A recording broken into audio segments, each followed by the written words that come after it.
జోగులాంబ గద్వాల జిల్లా గట్టు మండలం పెంచుకలపాడు గ్రామానికి ఆర్టీసీ బస్సు పునరుద్ధరించాలని కోరుతూ గ్రామ సర్పంచ్ ఆంజనేయులు, ఉప సర్పంచ్ ఆర్టీసీ డిపో మేనేజర్ శ్రీధర్కు వినతి పత్రం అందించారు.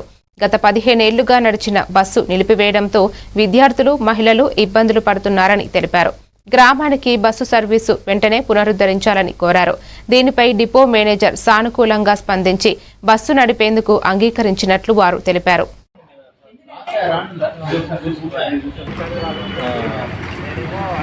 అదేవిధంగా మా పెంచుకలపాడు గ్రామంకి రాత్రి బస్సు రానక తేదీలోనే పోతుంది. అదేవిధంగా మేము ఏమనుకున్నామంటే డిపార్ట్మెంట్ మేనేజర్ని, అదే మేడంని కలవడం, ఓ లెటర్ రాసి కలవడం జరిగింది. అదేవిధంగా ఆ లెటర్ పెంచుకలపాడు సర్పంచ్ ఆంజనేయులు, అదేవిధంగా గతం 2013 నుండి మా ఊర్లోకి బస్సు సౌకర్యం వస్తుండే.